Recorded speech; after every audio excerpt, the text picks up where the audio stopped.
Praise the Lord. കർത്താവിൻ്റെ അതിമാധുര്യമേറിയ ധന്യ തിരുനാമം ഇന്ന് പകലിൽ പിന്നെയും നമ്മുടെ മധ്യത്തിൽ വാഴ്ത്തപ്പെടുമാറാകട്ടെ. വളരെ അനുഗ്രഹീതമായിട്ടുള്ള ഈ സന്ദർഭത്തിൽ കർത്താവിൻ്റെ മുഖത്തേക്ക് ഒരിക്കൽ കൂടെ നോക്കുവാൻ ഇന്ന് പകലിൽ കർത്താവ് നമ്മളെ സഹായിക്കുന്ന എല്ലാ കൃപകളെയും ഓർത്ത് ഞാൻ ദൈവത്തെ സ്തുതിക്കുന്നു. വിശേഷാൽ ഇന്നത്തെ ഈ യോഗത്തിൻ്റെ അധ്യക്ഷനായിരിക്കുന്ന ഞാനേറെ സ്നേഹിക്കുന്ന ദൈവസഭയുടെ കൗൺസിൽ മെമ്പർ കൂടെ ആയിരിക്കുന്ന പാസ്റ്റർ ലൈജു നായനാൻ അവരുടെ ഓർത്ത് കർത്താവിനെ സ്തുതിക്കുന്നു. വളരെ ഭംഗിയായി ഈ സെക്ഷൻ കൈകാര്യം ചെയ്യുവാൻ കർത്താവിൻ്റെ ദാസനെ ദൈവം ഇന്ന് പകലിൽ ഉപയോഗിക്കുന്നത് ഓർത്ത് ദൈവത്തെ മഹത്വപ്പെടുത്തുന്നു. നമ്മുടെ നടുവിൽ വളരെ അനുഗ്രഹിക്കപ്പെട്ട നിലയിൽ ദൈവവചന പ്രഘോഷണം നിർവഹിച്ച കർത്താവിൻ്റെ ദാസൻ ആമേൻ, നമ്മുടെ മൗണ്ട് സിയോൺ ബൈബിൾ കോളേജിൻ്റെ പ്രിൻസിപ്പളായി പ്രവർത്തിക്കുന്ന നോബൽ സാറിനെ ഓർത്ത് കർത്താവിനെ സ്തുതിക്കുന്നു. അതുപോലെ ബൈബിൾ കോളേജ് അധ്യാപകനായിരിക്കുന്ന ബിജു ബി ജോസഫ് സാറിനെ ഓർത്തും കർത്താവിനെ മഹത്വപ്പെടുത്തുന്നു. ഈ വേദിയിൽ ആയിരിക്കുന്ന അനുഗ്രഹീതരായ മറ്റ് കർത്തൃദാസന്മാർ, വിശേഷിച്ച് ഞാൻ ഏറെ സ്നേഹിക്കുന്ന അതിരിങ്കൽ ബാബുചായന്, അതുപോലെ പാസ്റ്റർ ജോൺസൺ കുര്യൻ, സ്തോത്രം പാസ്റ്റർ ബിബിൻ തോമസ്, ആമേൻ, സ്തോത്രം പാസ്റ്റർ എബ്രഹാം മാത്യു തുടങ്ങിയ അനുഗ്രഹീതരായ എൻ്റെ സഹപ്രവർത്തകരും സ്നേഹിതരുമായ കർത്താവിൻ്റെ ദാസന്മാരെ ഓർത്ത് ദൈവത്തെ സ്തുതിക്കുന്നു. അതുപോലെ ഈ വേദിയിൽ ഈ സദസ്സിലായിരിക്കുന്ന അനുഗ്രഹീതരായ ദൈവസഭയുടെ ശുശ്രൂഷകന്മാർ, സെൻട്രൽ പാസ്റ്റേഴ്സായി, ലോക്കൽ സഭയുടെ ശുശ്രൂഷകരായി, വിവിധ ഡിപ്പാർട്ട്മെൻറ്റുകളുടെ ചുമതലകൾ വഹിക്കുന്നവരായുള്ള കർത്തൃവൃത്യന്മാർ, അനുഗ്രഹീതരായ കർത്തൃദാസിമാർ, എല്ലാവരെയും കർത്താവ് ഇന്ന് പകലിൽ നമ്മളെ ഒന്നിച്ച് അനുഗ്രഹിക്കുമാറാകട്ടെ. ഒരു പ്രസംഗനെ സംബന്ധിച്ചിടത്തോളം വളരെ പ്രയാസമുള്ള ഒരു സമയത്താണ് നമ്മൾ ഇന്ന് പകലിൽ ഇവിടെ ഒരുമിച്ച് ദൈവവചന ശുശ്രൂഷയോടുള്ള ബന്ധത്തിലായിരിക്കുന്നത്.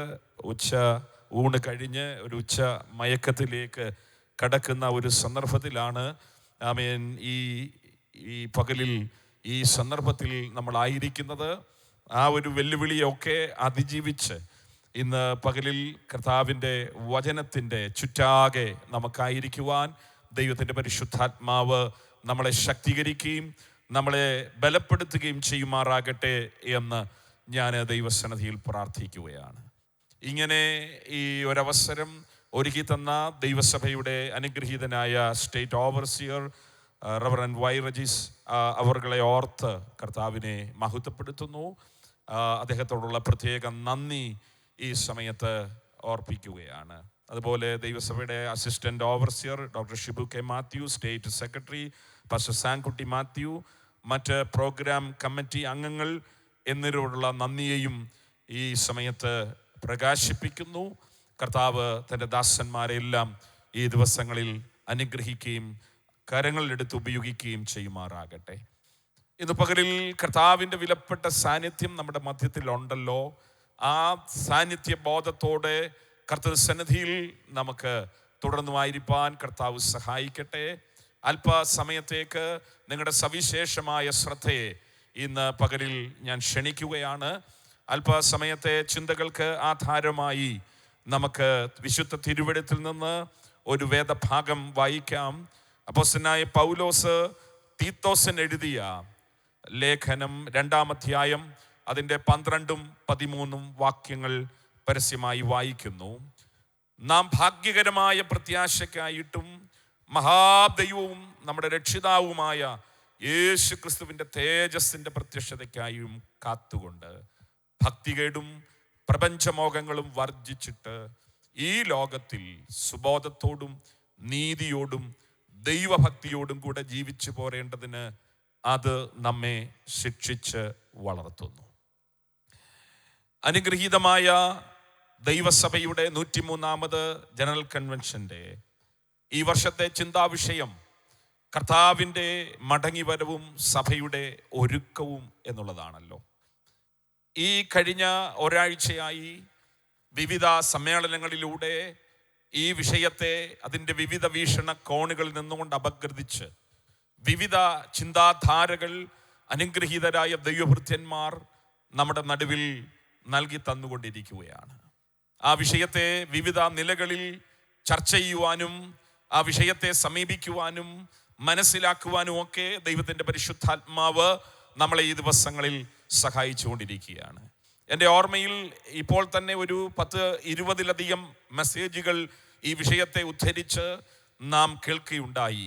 സ്തോത്രം. ഇന്ന് പകലിൽ ഈ ഉച്ച കഴിഞ്ഞ സമയത്തും വളരെ അനുഗ്രഹീതമായ ഒരു ദൈവിക സന്ദേശം ആ വിഷയത്തെ സംബന്ധിച്ച് നമുക്ക് ലഭിച്ചു കഴിഞ്ഞതോർത്തും ഞാൻ കർത്താവിനെ സ്തുതിക്കുകയാണ്. മനുഷ്യൻ പൊതുവെ അവൻ്റെ ഭാവി അറിയാൻ വളരെ താല്പര്യമുള്ള ഒരു പ്രകൃതമുള്ള ഒരനുഭവത്തിലാണ് മനുഷ്യൻ ജീവിക്കുന്നത്. ഭാവിയിൽ സംഭവിക്കാനുള്ളത് എന്തെന്നറിയുവാനുള്ള ഒരുതരം ജിജ്ഞാസ എല്ലാ മനുഷ്യരെയും ഭരിക്കുന്നുണ്ട്. ഞാൻ ഒരിക്കൽ അതിനെപ്പറ്റി വായിച്ചപ്പോൾ നമ്മുടെ ഇന്ത്യയിൽ മാത്രം ഒരു വർഷം ഏകദേശം 40,000 കോടി രൂപ ഭാവി അറിയുവാൻ വേണ്ടി ആളുകൾ ചെലവഴിക്കുന്നു എന്നുള്ളതാണ്. തൻ്റെ ഭാവി അറിയുവാൻ വേണ്ടി ജ്യോതിഷം, ന്യൂമറോളജി, മറ്റ് പ്രവചനാധിഷ്ഠിതമായിട്ടുള്ള സേവനങ്ങൾ, ഇവയ്ക്ക് വേണ്ടി ഒരു വർഷം 40,000 കോടി രൂപ ഇന്ത്യയിലെ ആളുകൾ ചെലവഴിക്കുന്നു എന്ന് പറയുമ്പോൾ ഭാവി അറിയാനുള്ള മനുഷ്യൻ്റെ വ്യഗ്രത എത്രത്തോളം ഉണ്ടെന്ന് നമുക്കതിൽ നിന്ന് തന്നെ ഊഹിക്കുവാനായിട്ട് കഴിയും. അപ്പോൾ കർത്താവിൻ്റെ മടങ്ങിവരവും അനന്തര സംഭവങ്ങളും എന്ന വിഷയം പഠിക്കാൻ താല്പര്യപ്പെടുന്നവർ, ജിജ്ഞാസ കൊണ്ട്, അറിയാനുള്ള ആഗ്രഹം കൊണ്ട് അവയൊക്കെ പഠിക്കുവാൻ ആഗ്രഹിക്കുന്ന ആളുകൾ ധാരാളമുണ്ട്. എന്നാൽ ഈ വിഷയം പഠിക്കുന്നത് അറിയുന്നതിനുള്ള കേവലം താല്പര്യം കൊണ്ടായിരിക്കരുത്, മറിച്ച് കർത്താവിൻ്റെ വരവിന് വേണ്ടിയുള്ള ഒരുക്കത്തിൽ മുന്നേറുവാൻ അത് നമ്മെ സഹായിക്കേണ്ടതിന് വേണ്ടിയാവണം ഈ വിഷയത്തെ നാം പഠിക്കുവാനായിട്ട് ആഗ്രഹിക്കേണ്ടത്. ദൈവവചനം അങ്ങനെ ഒരു ഇൻ്റലക്ച്വലായി വെറുതെ അങ്ങ് പഠിച്ച് പോകുകയല്ല വേണ്ടത്. ദൈവവചനം ഏത് വിഷയം നമ്മൾ പഠിക്കുമ്പോഴാണെങ്കിലും ധാരാളം ഇൻഫർമേഷൻ നമുക്കിങ്ങനെ കിട്ടിക്കൊണ്ടിരിക്കും. എന്നാൽ ആ ഇൻഫർമേഷൻ അതതിൻ്റെ ഒരു വശം മാത്രമാണ്. ഈ ഇൻഫർമേഷൻ നമുക്ക് ലഭിച്ചത് കൊണ്ട് മാത്രം വലിയ കാര്യമില്ല. ആ ഇൻഫർമേഷൻ നമുക്കൊരു ട്രാൻസ്ഫർമേഷൻ നൽകുന്നില്ലെങ്കിൽ നമ്മുടെ പഠനം കൊണ്ട് യാതൊരു പ്രയോജനവുമില്ല എന്നുള്ളതാണ്. നമുക്ക് ലഭിക്കുന്ന അറിവുകൾ നമ്മളെ ഒരു രൂപാന്തരത്തിലേക്ക് നടത്തുന്നില്ലെങ്കിൽ നമ്മുടെ ദൈവവചന പഠനം കൊണ്ട് നമുക്കൊരു പ്രയോജനവും ലഭിക്കുന്നില്ല. നിത്യതയ്ക്ക് അത് നമുക്ക് ഉപയുക്തമായി തീരുന്നില്ല. അതുകൊണ്ട് നമുക്ക് ലഭിക്കുന്ന ഇൻഫർമേഷൻസ് എല്ലാം ട്രാൻസ്ഫോർമേഷന് കാരണമായി തീരണം. ആമേൻ. അതിനു വേണ്ടിയാണ് ഈ ദിവസങ്ങളിൽ ദൈവം ദൈവവചനത്തിൻ്റെ ചുറ്റാകെ നമ്മളെ ഇരുത്തിയിരിക്കുന്നത്. അത് പ്രയോജനപ്പെടുത്തുന്ന ദൈവജനത്തെ ഓർത്ത് ഞാൻ ഇന്ന് പകലിൽ എൻ്റെ കർത്താവിനെ സ്തുതിച്ച് മഹത്വപ്പെടുത്തുകയാണ്. നമ്മുടെ കൺവെൻഷൻ തീമിന് ആപ്തവാക്യമായി എടുത്തിരിക്കുന്ന വചനം അനവധി തവണ നമ്മൾ ഈ സ്റ്റേജിൽ കേട്ട് കഴിഞ്ഞു. മത്തായിയുടെ സുവിശേഷം 24-ാം അധ്യായത്തിൻ്റെ 44-ാമത്തെ വാക്യം. ആ വാക്യം, സ്തോത്രം, ആമേൻ, അങ്ങനെ നമുക്കതറിയാം, കാണാതെ നമുക്കറിയാം ഇപ്പോൾ ആ വാക്യം. അങ്ങനെ നിങ്ങൾ നനയ്ക്കാത്ത നാഴികയിൽ മനുഷ്യപുത്രൻ വരുന്നത് കൊണ്ട് നിങ്ങളും ഒരുങ്ങിയിരിപ്പീൻ. സഭയുടെ ഒരു വലിയ ഉത്തരവാദിത്തത്തെ പറ്റി അല്ല, നമ്മുടെ ഒരു വലിയ ഉത്തരവാദിത്തത്തെ പറ്റിയാണ് ഈ വാക്യം പ്രധാനമായിട്ട് നമുക്ക് നൽകുന്ന സന്ദേശം. കാരണം നമ്മുടെ കർത്താവ് വരുന്നു. അവൻ്റെ വരവിനായി അവനെ എതിരേൽപ്പാൻ നമ്മൾ ഒരുങ്ങണം എന്നുള്ള ഒരു വലിയ ഉത്തരവാദിത്തമാണ് ദൈവസഭയ്ക്ക് കർത്താവ് നൽകിയിരിക്കുന്നത്. അപ്പോൾ നമ്മുടെ ആ വലിയ ഉത്തരവാദിത്തം, സ്തോത്രം, what is our responsibility? You must prepare to meet the lord. നമ്മുടെ കർത്താവിനെ എതിരേൽക്കുവാൻ വേണ്ടി ഒരുക്കം നമ്മുടെ ജീവിതത്തിൽ ഉണ്ടായിരിക്കണം. സ്തോത്രം. അതാണ് പരിശുദ്ധാത്മാവ് നമ്മളെ കുറിച്ച് ആഗ്രഹിക്കുന്നത്. ആമേൻ, സ്തോത്രം. പരിശുദ്ധാത്മാവ് നമ്മളെ ഒരുക്കുകയല്ല, ശ്രദ്ധിച്ചു കേൾക്കണം, പകരം ഒരുങ്ങാൻ നമ്മെ സഹായിക്കുകയാണ് ദൈവത്തിന്റെ പരിശുദ്ധാത്മാവ് ചെയ്യുന്നത്. ഒരുങ്ങേണ്ട ഉത്തരവാദിത്വം എനിക്കും നിങ്ങൾക്കുമാണ്. വെളിപ്പാട് പുസ്തകം 19-ാം അധ്യായത്തിന്റെ 7-ാം വാക്യം നമുക്കെല്ലാവർക്കും കാണാവത് അറിയുന്ന ഒരു വാക്യമാണ്. എന്താണത്? കുഞ്ഞാടിന്റെ കല്യാണം വന്നുവല്ലോ, അവന്റെ കാന്തയും തന്നെത്താൻ ഒരുക്കിയിരിക്കുന്നു. His bride has made herself ready. അവന്റെ കാന്തയും തന്നെത്താൻ ഒരുക്കിയിരിക്കുന്നു. മത്തായി 24-ലും അത് തന്നെയാണ് പറയുന്നത്. നനയ്ക്കാത്ത നാഴികയിൽ മനുഷ്യപുത്രൻ വരുന്നത് കൊണ്ട് നിങ്ങളും എന്ത് ചെയ്യണം? ഒരുങ്ങിയിരിപ്പീൻ. അപ്പോൾ ഒരുക്കപ്പെടുക എന്നത് ദൈവസഭയുടെ ഉത്തരവാദിത്തമാണ്, നമ്മുടെ ഓരോരുത്തരുടെയും ഉത്തരവാദിത്തമാണ്. പരിശുദ്ധാത്മാവ് അതിനായി നമ്മെ സഹായിക്കുകയാണ് ചെയ്യുന്നത്. നമുക്കറിയാം, കഴിഞ്ഞ കാലങ്ങളിൽ നമ്മുടെ പ്രസംഗങ്ങളും നമ്മുടെ പാട്ടുകളൊക്കെ കർത്താവിൻ്റെ മടങ്ങിവരവിനെ കേന്ദ്രീകരിച്ചുള്ളതായിരുന്നു. പഴയകാല വിശ്വാസികൾ, ആരംഭകാല വിശ്വാസികൾ, അവർ പരസ്പരം അന്നത്തെ നാളുകൾ കണ്ടിട്ട് പിരിയുമ്പോൾ അവർ പറയുന്ന ഒരു വാക്കുണ്ട്, മാറാനാഥ, നമ്മുടെ കർത്താവ് വരുന്നു എന്നുള്ളതായിരുന്നു. അവരുടെ അന്നത്തെ സംസാരത്തിൻ്റെ ഉള്ളടക്കം ഏറെക്കുറെ കർത്താവിൻ്റെ വരവിനെ സംബന്ധിച്ചായിരുന്നു. എന്നാൽ ആ പണ്ടുണ്ടായിരുന്ന അഭിവാഞ്ച, കർത്താവിൻ്റെ മടങ്ങി വരവിന് വേണ്ടിയുള്ള താല്പര്യം ഈ കാലയളവിൽ നമുക്കുണ്ടോ എന്ന് നമ്മളെ തന്നെ ഒന്ന് പരിശോധിക്കേണ്ടിയിരിക്കുന്നു എന്നുള്ളതാണ് എനിക്കിന്ന് പകൽക്കാലം ദൈവജനത്തെ ഓർപ്പിക്കുവാനുള്ളത്. നമ്മൾ പഴയതുപോലെ ഈ വിഷയത്തെ ഗൗരവമായി ചിന്തിക്കുന്നുണ്ടോ? നമുക്കറിയാം, നമ്മൾ നിരവധി മീറ്റിങ്ങുകൾ കൂടുന്നവരാണ്. ആ ഓരോ മീറ്റിങ്ങിന്റെ അവസാനം പ്രാർത്ഥിച്ച് ആശീർവാദം പറഞ്ഞിട്ട് ആമേൻ കർത്താവായ യേശുവേ വരണമേ എന്ന് നമ്മൾ പറയാറുണ്ട്. സ്തോത്രം. നമ്മൾ അങ്ങനെ പറയുന്നത് ശരിക്കും അർത്ഥമാക്കി പറയുന്നതാണോ? നമ്മുടെ മനസ്സിൽ അതിൻ്റെ അർത്ഥം ഗ്രഹിച്ചിട്ട് നമ്മൾ പറയുന്നതാണോ എന്ന് ഈ ദിവസങ്ങളിൽ നമ്മളെ തന്നെ ഒന്ന് ശോധന ചെയ്യുവാനായിട്ട് നമുക്ക് കഴിയണം. സ്തോത്രം. സത്യത്തിൽ അങ്ങനെ പ്രാർത്ഥിക്കാൻ നമുക്ക് കഴിയുന്നുണ്ടോ? കർത്താവായ യേശുവേ വരണമേ. സത്യത്തിൽ അതൊരു പ്രാർത്ഥനയല്ലേ? വിശുദ്ധ വേദപുസ്തകത്തിലെ ഏറ്റവും ഒടുവിലത്തെ ഒരു പ്രാർത്ഥനയാണത്.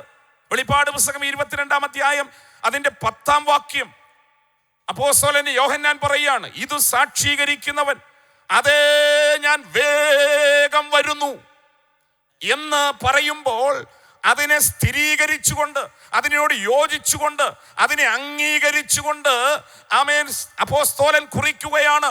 ആമേൻ, അങ്ങനെ തന്നെ. എന്നിട്ട് ഒരു പ്രാർത്ഥനാ വാചകമാണ് എഴുതി ചേർക്കുന്നത്. ആമേൻ, കർത്താവായ യേശുവേ വരണമേ. അതൊരു പ്രാർത്ഥനയാണ്. സ്തോത്രം.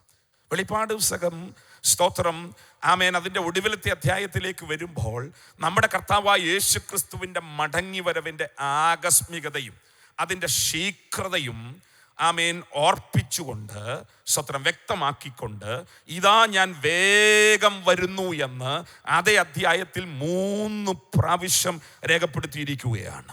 ആ 3-ാം പ്രാവശ്യത്തിൻ്റെ ഒടുവിൽ സ്തോത്രം അപ്പോസ്തലൻ അതിനെ സ്ഥിരീകരിച്ചുകൊണ്ട് പറയുകയാണ്, ആമേൻ കർത്താവായ യേശുവേ വരണമേ. സ്തോത്രം. ഇന്ന് പകലിൽ ആമേൻ സ്തോത്രം ദൈവമക്കളായ നമ്മൾ നമ്മുടെ മനസ്സിനെ ഒന്ന് പരിശോധിക്കണം. വാസ്തവമായി നമ്മുടെ ഹൃദയാന്തർഭാഗത്ത് അത്തരം ഒരു പ്രാർത്ഥനയുണ്ടോ? കർത്താവിൻ്റെ മടങ്ങി വരവിന് വേണ്ടി 1-ാം നൂറ്റാണ്ടിലെ ദൈവമക്കൾക്കുണ്ടായിരുന്ന ഒരു അഭിവാഞ്ച, ഒരു താല്പര്യം നമ്മുടെ ഹൃദയത്തിൻ്റെ അകത്തുണ്ടോ? അതോ ഓരോ മീറ്റിങ്ങിന്റെ ഒടുവിൽ നമ്മൾ ഉരുവിടുന്ന കേവലം ഒരു വാചകമായി അത് പരിമിതപ്പെട്ടിട്ടുണ്ടോ? അതോ നമ്മുടെ ഹൃദയത്തിനകത്ത് യഥാർത്ഥമായ ഒരു വാഞ്ചയുണ്ടോ എന്ന് നമ്മളെ തന്നെ പരിശോധിക്കുവാൻ കൂടെയാണ് ദൈവത്തിന്റെ പരിശുദ്ധാത്മാവ് ഈ ദിവസങ്ങളിൽ ഈ വിഷയം നമ്മുടെ നടുവിൽ ആവർത്തിച്ച് പറഞ്ഞുകൊണ്ടിരിക്കുന്നത്. ഇന്ന് പകലിൽ ആ ദൂതിൻ്റെ ഗൗരവം മനസ്സിലാക്കുന്നവരെ ഓർത്ത് ഞാൻ കർത്താവിനെ സ്തുതിച്ച് മഹത്വപ്പെടുത്തുകയാണ്. അപ്പോസ്തലനായ പൗലോസ്, സ്തോത്രം, ആമേൻ, തെസ്സലോനിക്കർക്ക് ലേഖനം തീമോഥെയോസിന്റെ 2-ാം ലേഖനം എഴുതുമ്പോൾ അതിൻ്റെ 4-ാം അധ്യായത്തിൻ്റെ 17-ാമത്തെ വാക്യത്തിൽ പറയുകയാണ്, അവന്റെ പ്രത്യക്ഷതയിൽ പ്രിയം വെച്ച ഏവർക്കും കൂടെ സ്തോത്രം. Price the Lord. സത്യത്തിൽ കർത്താവിൻ്റെ പ്രത്യക്ഷതയിൽ പ്രിയം വെക്കുന്ന ഒരനുഭവം നമുക്കുണ്ടോ? അതോ മുമ്പേ പറഞ്ഞതുപോലെ നമ്മൾ അതരചർവണം പോലെ നമ്മൾ അറിയാതെ പറഞ്ഞു പാടുന്ന ഉരുവിടുന്നൊരു വാചകം പോലെ കർത്താവായ യേശുവേ വരണമേ എന്നുള്ള ഒരു ചിന്ത മാത്രമായി അത് പരിമിതപ്പെട്ടിട്ടുണ്ടോ? അതോ പൗലോസ് ഇവിടെ ഓർപ്പിക്കുന്ന പോലെ കർത്താവായ യേശുവിൻ്റെ വരവിൽ പ്രിയം വെക്കുവാൻ നമുക്ക് കഴിയുന്നുണ്ടോ എന്ന് ഇന്ന് പകൽക്കാലം നമ്മളെ തന്നെ ഒന്ന് പരിശോധിക്കുവാൻ ദൈവത്തിൻ്റെ പരിശുദ്ധാത്മാവ് നമ്മളെ സഹായിക്കട്ടെ. പ്രിയമുള്ളവരെ, 1-ാം നൂറ്റാണ്ടിൽ ദൈവമക്കൾ അവരുടെ ആയുസ്സിൽ തന്നെ കർത്താവ് മടങ്ങി വരുമെന്ന് വിശ്വസിച്ചിരുന്നു. അപ്പോസ്തലനായ പൗലോസ് പോലും തൻ്റെ ലേഖനങ്ങളിൽ താൻ ജീവനോടിരിക്കുമ്പോൾ തന്നെ തൻ്റെ ആയുസ്സിൽ തന്നെ കർത്താവ് മടങ്ങി വരും എന്നുള്ള പ്രതീക്ഷ തനിക്കുണ്ടായിരുന്നു. ആമേൻ. കർത്താവിനെ എതിരേൽക്കാനുള്ള ആവേശവും തിടുക്കവും താല്പര്യവും ഒക്കെ തൻ്റെ ലേഖനങ്ങളിൽ നമുക്ക് കാണുവാനായിട്ട് കഴിയുന്നുണ്ട്. തെസ്സലോനിക്കർക്ക് ലേഖനം എഴുതുമ്പോൾ നമുക്കറിയാവുന്ന ആ 4-ാം അധ്യായത്തിൻ്റെ സ്തോത്രം 17-ഉം 15-ഉം മുതലുള്ള വാക്യങ്ങൾ ആരംഭിക്കുന്ന ഇങ്ങനെയാണ്: കർത്താവിൻ്റെ പ്രത്യക്ഷത വരെ ജീവനോട് ശേഷിക്കുന്നവരായ നാം നിദ്ര കൊണ്ടവർക്ക് മുമ്പാകയില്ല. സ്തോത്രം. ആമേൻ. ജീവനോട് ശേഷിക്കുന്നവരായ നാം. പൗലോസിന് ആമേൻ വലിയ സ്തോത്രം വിശ്വാസം. താൻ ജീവനോട് ശേഷിക്കുന്ന, തന്നെയും കൂടെ ഉൾപ്പെടുത്തിക്കൊണ്ടാണ് ജീവനോട് ശേഷിക്കുന്നവരായ നാം. തുടർന്ന് താഴോട്ട് പറഞ്ഞു വരുമ്പോൾ, പിന്നെ ജീവനോട് ശേഷിക്കുന്ന നാം അവരോട് ഒരുമിച്ച് ആകാശത്തിൽ കർത്താവിനെ എതിരേൽപ്പാൻ മേഘങ്ങളിൽ എടുക്കപ്പെടും. ഇങ്ങനെ നാം എപ്പോഴും കർത്താവിനോട് കൂടെ ഇരിക്കും. ജീവനോട് ശേഷിക്കുന്ന നാം എന്ന് തന്നെ കൂടെ ഉൾപ്പെടുത്തിക്കൊണ്ട് പൗലോസ് പറയുകയാണ്, തൻ്റെ ജീവിതകാലത്ത് തന്നെ കർത്താവ് മടങ്ങി വരുമെന്നുള്ള ആ പ്രത്യാശ, ആ താല്പര്യം അവസാന നാൾ വരെ ഹൃദയത്തിൽ സൂക്ഷിച്ചു കൊണ്ട് നടന്ന ഒരു ദൈവഭൃത്യനായിരുന്നു അപ്പോസ്തലനായ പൗലോസ്. കൊരിന്ത്യ ലേഖനത്തിലും താൻ അത് തന്നെയാണ് 15-ാം അധ്യായത്തിൽ ആവർത്തിച്ചു പറയുന്നത്.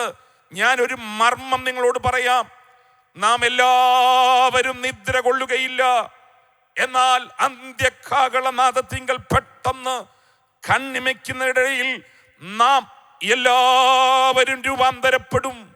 കാഹളം ധ്വനിക്കും, മരിച്ചവരക്ഷരായി ഉയർക്കുകയും നാം രൂപാന്തരപ്പെടുകയും ചെയ്യും. സ്തോത്രം. അവിടെയും പൗലോസ് പറയുന്നത്, നാം എല്ലാവരും നിദ്ര കൊള്ളുകയില്ല, നാം രൂപാന്തരപ്പെടും. സ്തോത്രം. അപ്പോൾ തൻ്റെ ആയുസ്സിൽ താൻ ജീവനോട് ഇരിക്കുമ്പോൾ തന്നെ കർത്താവ് മടങ്ങി വരുമെന്നുള്ള ഒരു വലിയ പ്രതീക്ഷ, അതിനായുള്ള ഒരു വലിയ ആവേശം, കർത്താവിനെ എതിരേൽപ്പാനുള്ള ഒരു വലിയ തിടുക്കം, സ്തോത്രം, അപ്പോസ്തലനായ പൗലോസിൻ്റെ ജീവിതത്തിലുണ്ടായിരുന്നു. എന്നാൽ ഇന്ന് പകലിൽ എന്നെ കേൾക്കുന്ന ദൈവമക്കളെ, സ്തോത്രം, നമ്മുടെ ഹൃദയത്തിൽ ആ താല്പര്യമുണ്ടോ? അവൻ്റെ വരവിൽ പ്രിയം വയ്ക്കുവാൻ, അവൻ്റെ വരവിൽ അഭിവാഞ്ച, അവൻ്റെ വരവിനെ കുറിച്ചുള്ള താല്പര്യം എത്രത്തോളം നമ്മുടെ ഹൃദയങ്ങളിൽ അവശേഷിക്കുന്നുണ്ട്?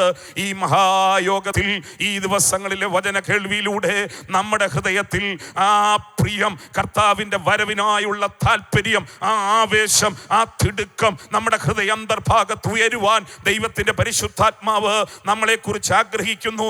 അതോർത്ത് ഞാൻ ദൈവത്തെ സ്തുതിക്കുകയാണ്, എൻ്റെ കർത്താവിനെ മഹത്വപ്പെടുത്തുകയാണ്. കർത്താവിൻ്റെ ദാസൻ ഹഡ്സൺ ടൈലറുടെ മനോഹരമായ ഒരു വാചകമുണ്ട്. അതിപ്രകാരമാണ്: since he may come any day, it is well to be ready every day. Since he may come any day, it is well to be ready every day. അവൻ ഏതു ദിവസവും വന്നേക്കാം. സ്തോത്രം. എന്നതിനാൽ ഈ എല്ലാ ദിവസവും തയ്യാറായിരിക്കുന്നതാണ് നല്ലത്. സ്തോത്രം. അവൻ ഏതു ദിവസവും വന്നേക്കാം. അതിനാൽ എല്ലാ ദിവസവും ഒരുങ്ങിയിരിക്കുന്നതാണ് നല്ലത്. സ്തോത്രം, പ്രൈസ് ദി ലോർഡ്. എന്നെ ഇന്ന് പകലിൽ കേൾക്കുന്ന ദൈവ മക്കളെ, സ്തോത്രം, കർത്താവ് വരുന്ന ഡേറ്റ് കണ്ടുപിടിക്കാൻ വേണ്ടിയല്ല ദൈവം നമ്മളെക്കുറിച്ച് ആഗ്രഹിക്കുന്നത്. മറിച്ച് അവൻ്റെ വരവ് ഏതു ദിവസം സംഭവിച്ചാലും അവനെ എതിരേൽപ്പാൻ നാം ഒരുങ്ങിയിരിക്കണം. അതിനു വേണ്ടിയാണ് ദൈവത്തിൻ്റെ പരിശുദ്ധാത്മാവ് നമ്മളെക്കുറിച്ച് ആഗ്രഹിക്കുന്നത്. സ്തോത്രം, അവൻ്റെ വരവിനായി ഒരുങ്ങുവാൻ നമുക്ക് കഴിയട്ടെ. ഒരുങ്ങിയിരിക്കുന്നവരെ ചേർക്കുവാനാണ് കർത്താവ് വരുന്നത്. അതുകൊണ്ടാണ് കർത്താവ് വചനത്തിൽ പറയുന്നത്, ഏതു നാഴികയിൽ മനുഷ്യപുത്രൻ വരുന്നു എന്നറിയായിക കൊണ്ട് ഒരുങ്ങിയിരിപ്പീൻ എന്ന് പറയുന്നത്. മത്തായിയുടെ സുവിശേഷമായ 24-ാം അധ്യായം നമ്മൾ വായിച്ച് മനസ്സിലാക്കുമ്പോൾ നമുക്ക് മനസ്സിലാകുന്നൊരു കാര്യം, കർത്താവ് മടങ്ങി വരുമ്പോൾ ഈ ഭൂമിയിലെ ദൃശ്യമായ സഭ അപ്പാടെ അങ്ങ് എടുക്കപ്പെടുകയില്ലെന്ന ഉള്ള ഒരു യാഥാർത്ഥ്യം നമുക്കവിടെ നിന്ന് മനസ്സിലാക്കുവാൻ കഴിയുന്നുണ്ട്. അതിൻ്റെ 40 മുതലുള്ള വാക്യം വായിക്കുമ്പോൾ ഇങ്ങനെയാണ് നമ്മൾ കാണുന്നത്. അന്ന് 2 പേർ ഒരു വയലിലിരിക്കും, ഒരുത്തനെ കൈക്കൊള്ളും, മറ്റവനെ ഉപേക്ഷിക്കും. 41-ാം വാക്യം, 2 പേർ ഒരു തിരികല്ലിൽ പൊടിച്ചുകൊണ്ടിരിക്കും, ഒരുത്തിയെ കൈക്കൊള്ളും, മറ്റവളെ ഉപേക്ഷിക്കും. ലൂക്കോസ് 17:34, ആ രാത്രിയിൽ 2 പേർ ഒരു കിടക്കമേലായിരിക്കും, ഒരുത്തനെ കൈക്കൊള്ളും, മറ്റവനെ ഉപേക്ഷിക്കും. മത്തായി 25-ൽ മണവാളനെ എതിരേക്കാൻ ഒരുങ്ങിയിരിക്കുന്ന 10 കന്യകമാർ, 5 പേർ ആ മണവാളനോടൊപ്പം മണിയറവിൽ പ്രവേശിച്ചു, 5 പേർ കൈവിടപ്പെടുവാനിടയായി തീർന്നു. ചുരുക്കി പറഞ്ഞാൽ ഈ ഭാഗങ്ങളിലെ ആ പാറ്റേൺ വെച്ച് നോക്കിയാൽ 50% മാത്രമേ കർത്താവിൻ്റെ വരവിങ്കൽ എടുക്കപ്പെടാൻ സാധ്യതയുള്ളൂ. 50% പേരെ കർത്താവിൻ്റെ വരവെങ്കിൽ പോകൂ എന്നവിടെ എഴുതിയിട്ടില്ല. ഞാൻ പറഞ്ഞത് തെറ്റിദ്ധരിക്കരുത്. സ്തോത്രം. ആ പാറ്റേൺ വെച്ച് നോക്കിയാൽ ഈ ദൃശ്യമായ സഭ മുഴുവനും എടുക്കപ്പെടത്തില്ല. പകരം അധ്യായം ആവർത്തിച്ച് നമ്മളെ പഠിപ്പിക്കുന്ന, നമ്മളെ ബോധ്യപ്പെടുത്താൻ ശ്രമിക്കുന്ന സന്ദേശം, ഒരുങ്ങിയിരിക്കുന്നവർ മാത്രമേ എടുക്കപ്പെടത്തുള്ളൂ. ഒരേ കിടക്കയിലായിരുന്നു എന്നുള്ളത് സത്യമാണ്, ഒരേ വയലിൽ ആയിരുന്നു എന്നുള്ളത് സത്യമാണ്, ഒരേ തിരികല്ലിൽ പൊടിച്ചുകൊണ്ടിരുന്നു എന്നുള്ളത് സത്യമാണ്. പക്ഷേ എല്ലാവരെയും ചേർക്കുവാനല്ല കർത്താവ് വരുന്നത്, പകരം ഒരുങ്ങിയിരിക്കുന്നവരെ ചേർക്കുവാനാണ് നമ്മുടെ കർത്താവ് വരങ്ങി വരുന്നത്. ഇന്ന് പകലിൽ ആ വിശ്വാസവും ആ പ്രത്യാശയും ഹൃദയാന്തർഭാഗത്ത് സൂക്ഷിക്കുന്ന ദൈവജനത്തെ ഓർത്ത് ഞാൻ കർത്താവിനെ സ്തുതിച്ച് മഹത്വപ്പെടുത്തുകയാണ്.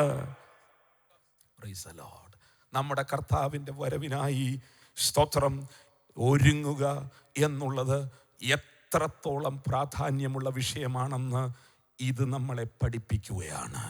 എല്ലാവരും എടുക്കപ്പെടത്തില്ല, കൈവിട്ടു പോകാനുള്ള സാധ്യതയുണ്ട്. അവസാന നിമിഷം വരെ ആ സാധ്യത തള്ളിക്കളയാൻ കഴിയത്തില്ല. അതുകൊണ്ട് കൈവിടപ്പെട്ടു പോകുന്നവരുടെ കൂട്ടത്തിലല്ല, എടുക്കപ്പെടുന്നവരുടെ കൂട്ടത്തിലായി തീരാൻ നമ്മളെ തന്നെ പരിശോധിച്ച്, നമ്മളെ തന്നെ ശോധന ചെയ്ത്, നമ്മളെ തന്നെ ഒരുക്കി ഈ ദിവസങ്ങളിൽ കർത്താവിൻ്റെ വരവ് സംഭവിച്ചാൽ അവൻ്റെ വരവെങ്കിൽ പോകുവാൻ ഒരുക്കമുള്ളവരായിരിക്കുവാൻ ദൈവത്തിൻ്റെ കൃപ ഈ ദിവസങ്ങളിൽ ഏറ്റെടുക്കുവാൻ ദൈവത്തിൻ്റെ പരിശുദ്ധാത്മാവ് നമ്മളെ സഹായിക്കട്ടെ എന്ന് ഞാൻ ദൈവസന്നിധിയിൽ ആത്മാർത്ഥമായി പ്രാർത്ഥിക്കുകയാണ്. തീത്തോസിന്റെ ലേഖനം 2-ാം അധ്യായം, അവിടെയാണ് ഞാൻ ആ വാക്യം വായിച്ചത്. അതിൻ്റെ 11 മുതലുള്ള വാക്യങ്ങൾ നമ്മൾ വായിക്കുമ്പോൾ, തീത്തോസ് 2:11 മുതലുള്ള വാക്യങ്ങൾ, സകല മനുഷ്യർക്കും രക്ഷാകരമായ ദൈവകൃപ ഉദിച്ചുവല്ലോ. നാം ഭാഗ്യകരമായ പ്രത്യാശയ്ക്കായിട്ടും മഹാദൈവവും നമ്മുടെ രക്ഷിതാവുമായ യേശുക്രിസ്തുവിൻ്റെ തേജസ്സിൻ്റെ പ്രത്യക്ഷതയ്ക്കായും കാത്തുകൊണ്ട് ഭക്തികേടും പ്രപഞ്ചമോഹങ്ങളും വർജിച്ചിട്ട് ഈ ലോകത്തിൽ സുബോധത്തോടും നീതിയോടും ദൈവഭക്തിയോടും കൂടെ ജീവിച്ചു പോരേണ്ടതിന് അതു നമ്മെ ശിക്ഷിച്ച് വളർത്തുന്നു.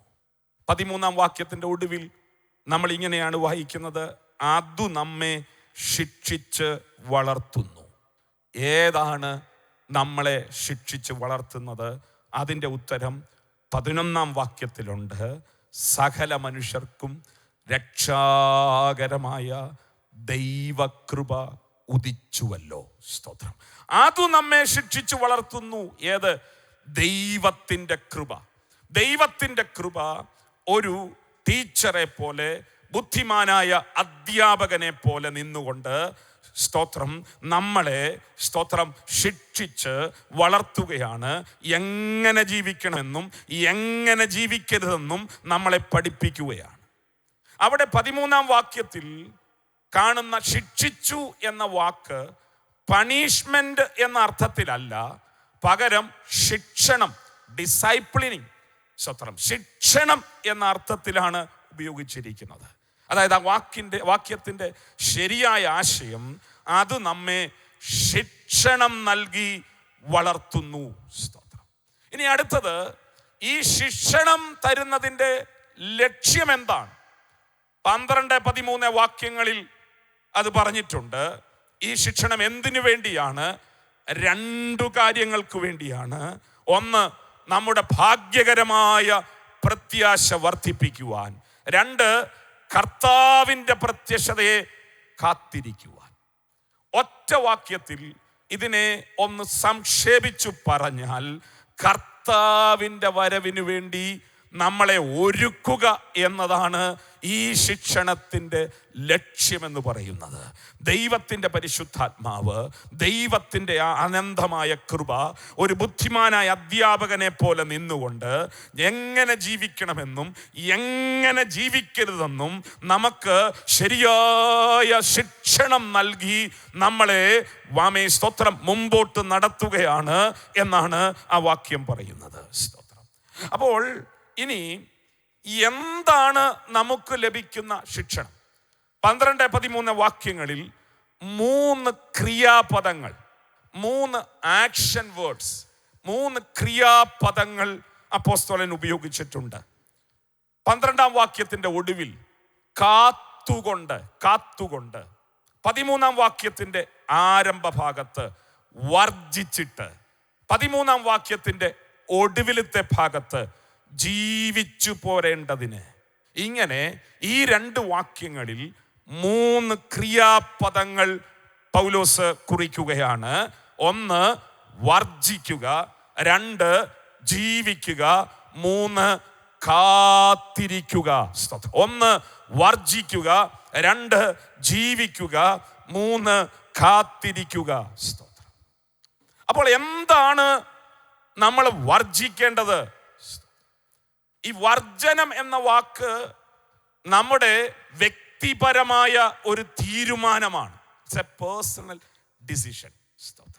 അത് ഒരാളുടെ ഉള്ളിലുള്ള ഒരു തീരുമാനമാണ്. ദാനിയേൽ 1:8 നമ്മൾ ഇങ്ങനെ വായിക്കുന്നു, നമുക്ക് കാണാതറിയാവുന്ന ഒരു വാക്യമാണത്. എന്നാൽ രാജാവിൻ്റെ ഭോജനം കൊണ്ടും അവൻ കുടിക്കുന്ന വീഞ്ഞുകൊണ്ടും തന്നെത്താൻ അശുദ്ധമാക്കുകയില്ല എന്ന് ദാനിയേൽ ഹൃദയത്തിൽ നിശ്ചയിച്ചു. സ്തോത്രം. ആ ചരിത്രം നമുക്കറിയാവുന്നതാണ്. സ്തോത്രം.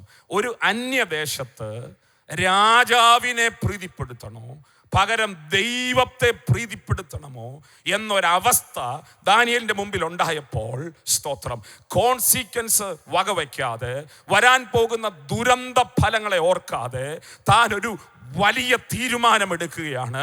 ദൈവത്തെ പ്രസാദിപ്പിക്കണം, ദൈവഹിതപ്രകാരം ജീവിക്കണം, രാജാവിനെ പ്രീതിപ്പെടുത്തുകയല്ല, പകരം തൻ്റെ പ്രാണന്റെ ഉടമസ്ഥനായിരിക്കുന്ന ദൈവത്തെ പ്രസാദിപ്പിക്കണം. അതുകൊണ്ട് ശക്തമായ ഒരു തീരുമാനം ഹൃദയത്തിലെടുത്തു. എന്താണ്? ചിലത് വർജിക്കണമെന്ന് തീരുമാനമെടുത്തു. സ്തോത്രം. ആമേൻ. ഇന്ന് പകലിൽ ഞാൻ പറയട്ടെ, ചിലത് വർജിച്ചെങ്കിലേ കർത്താവിൻ്റെ വരവിങ്കൽ നമുക്ക് എടുക്കപ്പെടുവാനായിട്ട് കഴിയത്തുള്ളൂ. സ്തോത്രം. എന്താണ് വർജനം? ഇന്ന് മലയാളി പെന്തിക്കോസുകാർക്കിടയിൽ ഈ വർജനം എന്ന് പറയുന്നത് ഒരു സൂപ്പർഫിഷ്യൽ അണ്ടർസ്റ്റാൻഡിങ്, ഒരു ഉപരിവിപ്ലവമായിട്ടുള്ള ഒരാശയം മാത്രമാണ് വർജനം. പുറമേ കാണുന്ന ചിലതൊക്കെ വർജിക്കുന്ന, സ്തോത്രം, ആമേൻ, പെരിഫറലായിട്ടുള്ള ഒരു അണ്ടർസ്റ്റാൻഡിങ് ആണ് നമ്മുടെ ഇടയിൽ ഇന്ന് പ്രബലമായിട്ടുള്ളത്. സ്തോത്രം, ആമേൻ. പുറമേയുള്ള ചിലതും മറ്റും വർജിക്കുന്ന ഒരു തലത്തിലേക്ക് വർജനത്തെ പരിമിതപ്പെടുത്തിയിരിക്കുന്ന ഒരു കാലഘട്ടം, പരീക്ഷ ഭക്തിയിലേക്ക് താണുപോകുന്ന ഒരു ദുരവസ്ഥയുടെ കാലഘട്ടം. അങ്ങനെ ഒരു കാലഘട്ടത്തിലാണ് ഞാനും നിങ്ങളും ജീവിക്കുന്നതെന്നുള്ള കാര്യം ഇന്ന് പകലിൽ മറന്നു പോകരുത്.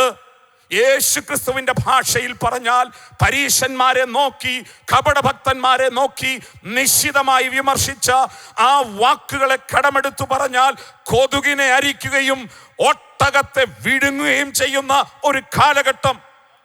കിണ്ടികിണ്ണങ്ങളുടെ പുറം വെടിപ്പാക്കുന്നു, അകമേ, സ്തോത്രം, എന്താണ് അകമേ കവർച്ചയും അതിക്രമവും നിറഞ്ഞിരിക്കുന്നു. പുറമേ വെള്ള തേച്ച ശവക്കല്ലകളെ പോലെ ശോഭിക്കുന്നുണ്ടെങ്കിലും അകമേ സകലവിധ അശുദ്ധിയും നിറഞ്ഞിരിക്കുന്നു. സ്തോത്രം, പ്രൈസ് ദി ലോർഡ്. ഇന്ന് വർജനം പുറമെയുള്ള ചിലതിലേക്ക് ഒതുങ്ങിപ്പോകുന്ന ഒരു കാലഘട്ടത്തിലായിരിക്കുമ്പോൾ അപ്പോസ്തലനായ പൗലോസ് കൊരിന്ത്യ ലേഖനം 1 കൊരിന്ത്യ ലേഖനം 9:25 പൗലോസ് പറയുകയാണ്, അംഗം പൊരുതുന്നതൊക്കെയും സകലത്തിലും വർജനമാചരിക്കുന്നു. ഏതെങ്കിലും ഒരു വിഷയത്തിലല്ല, പുറമെയുള്ള ഒരു കാര്യത്തിലല്ല. അംഗം പൊരുതുന്നവൻ സകലത്തിലും വർജനമാചരിക്കുന്നു. സ്തോത്രം, സകലത്തിലും വർജനം ആചരിക്കുന്നു എന്ന പദം അംഗം പൊരുതുന്ന ഒരു വ്യക്തിയോടുള്ള ബന്ധത്തിൽ ചേർത്ത് വെച്ച് ചിന്തിച്ചാൽ, അംഗം പൊരുതുവാൻ ഒരു പടയാളിയെ കെൽപ്പില്ലാതാക്കുന്ന സകല കാര്യങ്ങളും, ഒരു പടയാളി പടക്കളത്തിൽ യുദ്ധം ചെയ്യുവാൻ അവനെ തടുക്കുന്ന, അവൻ്റെ കഴിവിനെ ഇല്ലാതാക്കുന്ന, അവനെ ബലഹീനമാക്കുന്ന എല്ലാ ഘടകങ്ങളും അതിനെ വർജിക്കണമെന്നാണ് പൗലോസ് വാക്കുകൊണ്ട് ഉദ്ദേശിക്കുന്നതെങ്കിൽ, കർത്താവിൻ്റെ വരവിങ്കൽ നാം എടുക്കപ്പെടുന്നതിന് തടസ്സമായി നമ്മുടെ ജീവിതത്തിലുള്ള സകല കാര്യങ്ങളെയും വർജിക്കുവാൻ തയ്യാറായെങ്കിൽ മാത്രമേ കർത്താവിൻ്റെ വരവിങ്കൽ ഞാനും നിങ്ങളും എടുക്കപ്പെടുകയുള്ളെന്ന് ദൈവത്തിൻ്റെ വചനം വളരെ ശക്തമായി ഇന്ന് പകലിൽ നമ്മളെ ഓർമ്മപ്പെടുത്തുകയാണ്. ദൃശ്യമായ സഭയെ മുഴുവനും ചേർക്കുവാനല്ല കർത്താവ് വരുന്നത്.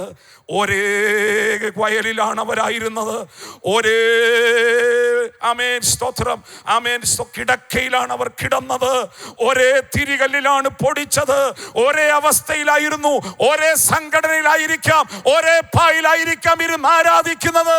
എന്നാൽ അവൻ വരുന്നത് എല്ലാവരെയും ചേർക്കാനല്ല, പകരം വർജനമാചരിക്കുന്ന, ഒരുക്കപ്പെടുന്ന അവന്റെ വിശുദ്ധ കാന്തയെ മാത്രം ചേർക്കാനാണ് നമ്മുടെ ആത്മമണവാളൻ മടങ്ങി വരുവാൻ പോകുന്നത്. പ്രൈസ് ദി ലോർഡ്, ഹല്ലേലൂയ, സ്തോത്രം. ഇന്ന് പകലിൽ സ്തോത്രം, ആമേൻ, ഞാൻ വാക്കുകളെ അധികം നീട്ടാതെ ആമേൻ സ്തോത്രം നിർത്തേണ്ടത് ആവശ്യമുള്ളത് കൊണ്ട് ഞാൻ സന്ദേശത്തിൻ്റെ സമാപഭാഗത്തേക്ക് വരികയാണ്. ആ വാക്യത്തിൽ പല കാര്യങ്ങൾ പറയാനുണ്ട്. സ്തോത്രം, എന്തൊക്കെയാണ് വർജിക്കേണ്ടതെന്ന് അവിടെ പറയുന്നുണ്ട്. ഭക്തികേട് വർജിക്കണം. 13-ാം വാക്യത്തിൽ 1 ഭക്തികേട് വർജിക്കണം, 2 പ്രപഞ്ചമോഹങ്ങൾ വർജിക്കണം. സ്തോത്രം, ഇന്ന് സ്തോത്രം ഭക്തി സ്തോത്രം ഇല്ലാത്തൊരു കാലമായി സ്തോത്രം നമ്മുടെ സമൂഹം അതമ്പതിച്ചു കൊണ്ടിരിക്കുമ്പോൾ സ്തോത്രം, പ്രൈസ് ദി ലോർഡ്, ആമേൻ സ്തോത്രം. ഇന്ന് പകൽക്കാലം എന്നെ കേൾക്കുന്ന ദൈവമക്കളെ, 12-ാം സങ്കീർത്തനം സ്തോത്രം വളരെ വ്യക്തമായൊരു സന്ദേശം ഈ ഒരു അനുഭവത്തോടുള്ള ബന്ധത്തിൽ നമുക്ക് നൽകിത്തരുന്നൊരു സങ്കീർത്തനമാണ്.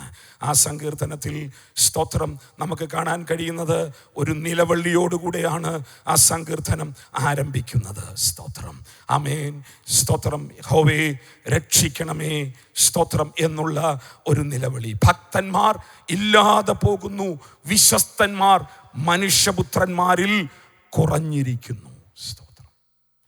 ഇന്ന് നമ്മുടെ ഭാരതത്തിൽ വംശനാശം സംഭവിക്കുന്ന ജന്തുക്കളുടെ പട്ടിക ഇന്ത്യ ഗവൺമെന്റ് പ്രഖ്യാപിച്ചിട്ടുണ്ട്. ചില ഇനം ജീവികൾ വംശനാശ ഭീഷണിയിലാണെന്നുള്ളതാണ് ഗവൺമെന്റിന്റെ കണക്ക്. ഇതുപോലെ സങ്കീർത്തനക്കാരൻ പറയുകയാണ്, കർത്താവേ, വംശനാശം സംഭവിക്കുന്ന ജീവികളെ പോലെ ഭക്തന്മാരുടെ വംശനാശം സംഭവിച്ചു കൊണ്ടിരിക്കുന്ന ഒരു കാലഘട്ടം. അതുകൊണ്ട് ആമേ സങ്കീർത്തനക്കാരൻ നിലവിളിക്കുകയാണ്, യഹോവേ രക്ഷിക്കണമേ. സാധാരണഗതിയിൽ രക്ഷിക്കണമേ എന്നൊരാൾ പറയുന്നത് ഒരാൾ ഒരു ആപത്തിൽ അകപ്പെടുമ്പോഴാണ്, ഒരു ക്രൈസിസിൽ അകപ്പെടുമ്പോഴാണ് സാധാരണ സ്തോത്രം ആമേൻ രക്ഷിക്കണമേ എന്ന് നിലവിളിക്കാറുള്ളത്. എന്നാൽ ഇവിടുത്തെ സ്തോത്രം ക്രൈസിസ് എന്താണ്? ഇവിടുത്തെ ക്രൈസിസ്, ഈ 12-ാം സങ്കീർത്തനത്തിലെ ക്രൈസിസ് എന്ന് പറയുന്നത് ജനസംഖ്യ അഥവാ മനുഷ്യപുത്രന്മാരുടെ എണ്ണം കുറയുന്നു എന്നതല്ല. പകരം ആമേൻ അവിടുത്തെ ക്രൈസിസ് ദൈവഭക്തന്മാരുടെ എണ്ണം കുറയുന്നു എന്നുള്ളതാണ്. മനുഷ്യപുത്രന്മാരുടെ എണ്ണം കുറയുന്നു എന്നുള്ളതല്ല. ഇന്നത്തെ നമ്മുടെ സക്സസ് ക്രൈറ്റീരിയ, നമ്മുടെ വിജയത്തിന്റെ മാനദണ്ഡം എന്താണ്? തലയെണ്ണം വർദ്ധിക്കുക എന്നുള്ളതാണ്, ആളുകളുടെ എണ്ണം വർദ്ധിക്കുക എന്നുള്ളതാണ്. പക്ഷേ ഇവിടെ എന്താണ് സംഭവിക്കുന്നത്? ഒരു റിഗ്രസീവ് മൈഗ്രേഷനാണ് സംഭവിക്കുന്നത്. സ്തോത്രം, ആമേൻ. എന്താണത്? ശേഷം മനുഷ്യരെ പോലെയുള്ളവർ വർദ്ധിക്കുന്നു. തിമോഥെയോസിന്റെ ലേഖനത്തിൽ പൗലോസ് തിമോഥെയോസിനോട് പറയാണ്, ശേഷം മനുഷ്യരെ പോലെ ഭക്തിയുടെ വേഷം ധരിച്ച് അതിനെ ശക്തിയെ കെടുത്തുന്നവർ. സ്തോത്രം. അപ്പോൾ ഈ കാലഘട്ടത്തിന്റെ ക്രൈസിസ്, ഈ കാലഘട്ടത്തിന്റെ പ്രതിസന്ധി എന്ന് പറയുന്നത് എന്താണ്? മനുഷ്യപുത്രന്മാരുടെ എണ്ണം കുറയുന്നു എന്നുള്ളതല്ല, പകരം ദൈവഭക്തന്മാരുടെ വംശനാശം സംഭവിക്കുന്നു എന്നുള്ളതാണ്. Price the Lord. സ്തോത്രം, ആമേൻ. ശേഷം മനുഷ്യരെ പോലുള്ളവർ വർദ്ധിക്കുന്ന ഒരു കാലഘട്ടത്തിലാണ് ഞാനും നിങ്ങളും ജീവിക്കുന്നത്. സ്തോത്രം. അതുകൊണ്ട് സ്തോത്രം, ആമേൻ. സ്തോത്രം. ദൈവത്തിന്റെ പരിശുദ്ധാത്മാവിന് ഓർപ്പിക്കാനുള്ളത്, സ്തോത്രം, കർത്താവിന്റെ വരവിന് വേണ്ടി ഭക്തികേടും പ്രപഞ്ചമോഹങ്ങളും ത്യജിച്ച് സുബോധത്തോടും നീതിയോടും ദൈവഭയത്തോടും കൂടെ ജീവിക്കുവാൻ ദൈവത്തിൻ്റെ പരിശുദ്ധാത്മാവ്, ദൈവത്തിൻ്റെ കൃപ ബുദ്ധിയുള്ള ഒരു അധ്യാപകനെ പോലെ നിന്നുകൊണ്ട് നമുക്ക് ശിക്ഷണം നൽകി നമ്മളെ വളർത്തുന്നു. സ്തോത്രം. ഇന്ന് പകലിൽ ഞാനൊരു കാര്യം കൂടെ ഓർപ്പിച്ച് എൻ്റെ വാക്കുകൾക്ക് വിരാമം കുറിക്കുവാൻ ആഗ്രഹിക്കുകയാണ്. സ്തോത്രം. ലേവ്യ പുസ്തകം 21-ാം അധ്യായം അതിൻ്റെ 12-ാം വാക്യത്തിലേക്ക് വരുമ്പോൾ, ലേവ്യർ 21-ന്റെ 12-ാം വാക്യം ഇങ്ങനെയാണ്: വിശുദ്ധ മന്ദിരം വിട്ട് അവൻ പുറത്തിറങ്ങുകയും തൻ്റെ ദൈവത്തിൻ്റെ വിശുദ്ധ മന്ദിരം അശുദ്ധമാക്കുകയും അരുത്. അവൻ്റെ ദൈവത്തിൻ്റെ അഭിഷേക തൈലമായ സംസ്കാരം അവൻ്റെ മേലിരിക്കുന്നു. സ്തോത്രം. ഇവിടെ പറഞ്ഞിരിക്കുന്ന അവൻ മഹാപുരോഹിതനാണ്. ആ മഹാപുരോഹിതൻ്റെ മേൽ അഭിഷേക തൈലത്തിൻ്റെ സംസ്കാരം ഇരിക്കുന്നു. എന്താണ് ആ സംസ്കാരം? നമുക്ക് ചിലതരം സംസ്കാരങ്ങളെ പറ്റി അറിയാം. ഒന്ന് ശവസംസ്കാരം, 2 കൾച്ചർ എന്ന സംസ്കാരത്തെ പറ്റി അറിയാം. എന്നാൽ അതൊന്നുമല്ല ഇവിടെ പറഞ്ഞിരിക്കുന്നത്. ഇവിടെ പറഞ്ഞിരിക്കുന്നത്, സ്തോത്രം, ആമേൻ, KJV ട്രാൻസ്ലേഷൻ ഉപയോഗിച്ചിരിക്കുന്നത് the crown of the anointing. സ്തോത്രം. പ്രീമിയർ സ്റ്റഡി ബൈബിളിൽ, അതുപോലെ സ്തോത്രം POC ബൈബിളിലൊക്കെ പുതിയ മലയാള പരിഭാഷയിൽ കൊടുത്തിരിക്കുന്ന പദം ദൈവത്തിൻ്റെ തൈലമായ അഭിഷേക സംസ്കാരം എന്നതിന് പകരം കൊടുത്തിരിക്കുന്നത് ദൈവത്തിൻ്റെ അഭിഷേക തൈലമായ കിരീടം എന്നാണ്. മൂലഭാഷയിൽ ഉപയോഗിച്ചിരിക്കുന്ന പദം നെയ്സർ എന്നൊരു വാക്കാണ്. ആ വാക്കിൻ്റെ അർത്ഥം തനി തങ്കം കൊണ്ട് നിർമ്മിച്ച ഒരു കിരീടം എന്നാണ്. പുറപ്പാട് പുസ്തകത്തിലെയും ലേവ്യ പുസ്തകത്തിലെയും പുരോഹിതന്മാരുടെ വേഷഭൂഷാദികളെ നമ്മൾ ചേർത്ത് വെച്ച് പഠിക്കുമ്പോൾ, സ്തോത്രം, ആമേൻ, യഹോവയ്ക്ക് വിശുദ്ധം എന്ന് മുദ്ര കൊത്തിയിരിക്കുന്ന തനി തങ്കം കൊണ്ടുള്ള ഒരു വിശുദ്ധ കിരീടം മഹാപുരോഹിതന്റെ തലമേൽ വെച്ചിരുന്നു. Price the Lord. പ്രിയമുള്ളവരെ, പഴയ നിയമത്തിൽ മഹാപുരോഹിതന്റെ തലയിൽ വെച്ചിരിക്കുന്ന ദൈവത്തിന്റെ അഭിഷേക തൈലമായ കിരീടം എന്ന് പറയുമ്പോൾ, പുതിയ നിയമത്തിൽ പുതിയ നിയമസഭ ഒന്നാകെ അവന്റെ പുരോഹിതന്മാരാണ്. നാം അവന്റെ വിശുദ്ധ രാജകീയ പുരോഹിത വർഗമാണ്. അങ്ങനെയെങ്കിൽ നമ്മുടെ തലമേൽ പകർന്നിരിക്കുന്നത് രാജകീയ അഭിഷേകത്തിന്റെ തൈലമാണ്. ആ കിരീടം ചൂടിയിരിക്കുന്ന നമ്മൾ വിശുദ്ധ മന്ദിരം വിട്ട് എന്ത് ചെയ്യാൻ പാടില്ല? പുറത്തിറങ്ങാൻ പാടില്ല. സ്തോത്രം. യൂറോപ്പിലും മറ്റും കാണുന്ന ഒരു അപൂർവ ഇനം ജീവിയുണ്ട്. സ്തോത്രം. ആ ജീവിയുടെ പേര് എർമൈൻ എന്നാണ്. സ്റ്റോട്ട് എന്നും നമുക്ക് കാണുവാൻ കഴിയുന്നുണ്ട്. ഗൂഗിൾ ചെയ്ത് നോക്കിയാൽ നമുക്കത് കാണുവാൻ കഴിയും. താരതമ്യേന ഒരു കൊച്ചു ജീവിയാണ്. ആമേൻ. സ്തോത്രം. അതിൻ്റെ തോലാണ്, അതിൻ്റെ രോമങ്ങളാണ് പണ്ട് കാലം മുതൽ ഇന്നും അവിടുത്തെ രാജാക്കന്മാരുടെയൊക്കെ വസ്ത്രങ്ങൾ നെയ്യുവാനും അവരുടെ കിരീടങ്ങളിലും വസ്ത്രങ്ങളിലും അലങ്കാരപ്പണികളൊക്കെ ആമേൻ ചെയ്യുവാനും വേണ്ടി ഉപയോഗിക്കുന്നത് ഈ കൊച്ചു മൃഗത്തിൻ്റെ, എർമൈൻ എന്ന് പറയുന്ന മൃഗത്തിൻ്റെ രോമങ്ങളാണ്. സ്തോത്രം. അതത്ര കാണാൻ അത്ര മനോഹരമാണ്. ലോകത്തിലെ ഒരു നെയ്ത്തുകാർക്കും നെയ്തുണ്ടാക്കാൻ കഴിയാത്തത്ര മനോഹരമായിട്ടുള്ള അതിൻ്റെ തോല്. സ്തോത്രം. തൂവെള്ള നിറമാണ്. സ്തോത്രം. ആമേൻ. അത് ആമേൻ ലഭിക്കുവാൻ വളരെ അപൂർവമായതുകൊണ്ട് വളരെ വിലപിടിപ്പുള്ളതാണ്. 27 ലക്ഷം മുതൽ 50 ലക്ഷം രൂപ വരെയാണ് അത്തരത്തിലുള്ള ഒരു കോട്ട് നിർമ്മിച്ചെടുക്കുവാൻ ചെലവ് വരുന്നത്. സ്തോത്രം. ഈ അടുത്ത കാലത്ത് ചാൾസ് മൂന്നാമൻ രാജ്യഭാരം വഹിച്ചപ്പോഴും ആമേൻ ആ സ്ഥാനാരോഹണത്തിന്റെ സമയത്ത് താൻ ധരിച്ച വസ്ത്രവും അതുപോലെ ഉണ്ടാക്കിയെടുത്ത വസ്ത്രമാണ്. സ്തോത്രം. ഈ കൊച്ചുമൃഗത്തെ, എർമൈൻ എന്ന കൊച്ചുമൃഗത്തെ വേട്ടക്കാർ എങ്ങനെയാ പിടിക്കുന്നതെന്നറിയാമോ? സ്തോത്രം. ഇത് കൊച്ചു മാളങ്ങളിലും മരപ്പൊത്തുകളിലുമാണ് താമസിക്കുന്നത്. രാത്രിയിൽ ഇര പിടിക്കാൻ പോകും, രാവിലെ തിരികെ വരും. വേട്ടക്കാർ ഇതിനെ വേട്ട പിടിക്ക് വേണ്ടി പോകുമ്പോൾ വേട്ടനായുമായിട്ടാണ് പോകുന്നത്. ആമേൻ. സ്തോത്രം. രാവിലെ ഇത് മാളത്തിലേക്ക് തിരിച്ചു വരുമ്പോൾ ആമേൻ വേട്ടക്കാർ ഇതിൻ്റെ മാളത്തിൻ്റെ ചുറ്റും ചവിട്ടി ചെളിയാക്കി, വെള്ളമൊഴിച്ച് ചെളിയാക്കിയിടും. സ്തോത്രം.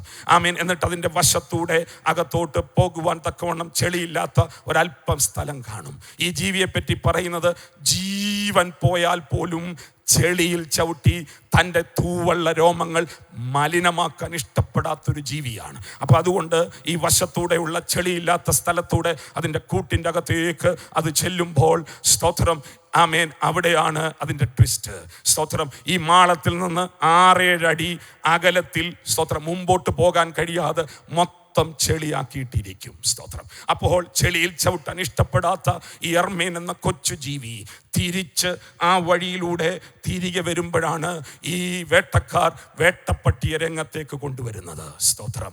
ആമേൻ. അപ്പോൾ സ്തോത്രം, വേണമെങ്കിൽ ഈ കൊച്ചു ജീവിക്ക് ഈ ചെളിയിൽ കൂടെ ചവിട്ടി ഓടി രക്ഷപ്പെട്ടു പോകാം. പക്ഷെ ജീവൻ പോയാൽ പോലും ചെളിയിൽ ചവിട്ടി മലിനമാകാൻ ഇഷ്ടപ്പെടാത്ത ഈ ജീവി ഒടുവിൽ, സ്തോത്രം, തൻ്റെ, സ്തോത്രം, വാല് പിടിക്കുവാൻ വേണ്ടി വേട്ടപ്പട്ടിയുടെ മുമ്പിൽ ഉയർത്തി കൊടുത്ത് ആമേൻ തൻ്റെ ജീവൻ അവിടെ വെടിയുവാൻ അത് കാണിക്കുന്ന തൻ്റെ വ്യഗ്രതയെപ്പറ്റി പുസ്തകങ്ങളിൽ എഴുതിയിട്ടുണ്ട്. ഞാൻ ഇന്ന് പകൽക്കാലം ദൈവജനത്തെ ഓർപ്പിച്ചുണർത്തട്ടെ.